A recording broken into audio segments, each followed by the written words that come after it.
Jésus nous veut libres. Jésus, homme, prend la grande décision de sa vie humaine.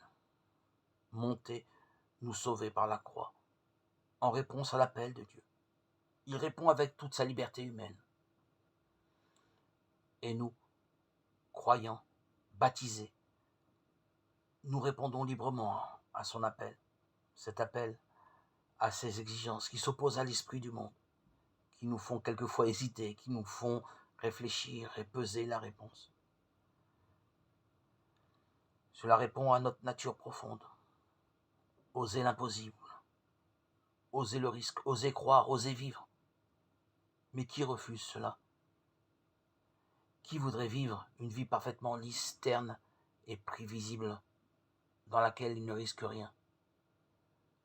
Celui qui ne veut rien, certes, qui est assuré de rester dans son confort, qui a déjà tout. Mais enfin, même le plus capricieux cherche davantage que ce qu'il a. Il veut tout sans rien faire. Ah, s'il est privilégié depuis sa naissance, il pense bien que cela lui est dû. Il va peser sur les autres toute sa vie et il mangera tout son bien. Il ne laissera rien, il ne produira rien. Pour nous, nous devons prendre le risque de nous lancer dans notre vocation qui est difficile et exigeante.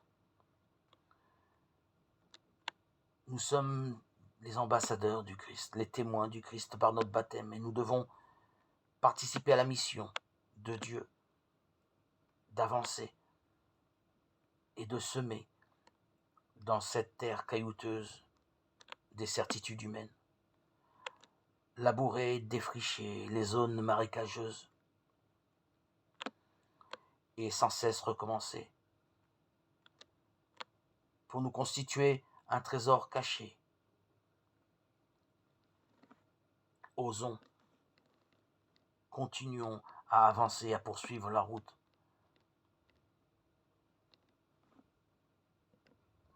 Le chemin que le Seigneur nous a tracé depuis notre naissance, qui s'est effectué à notre baptême.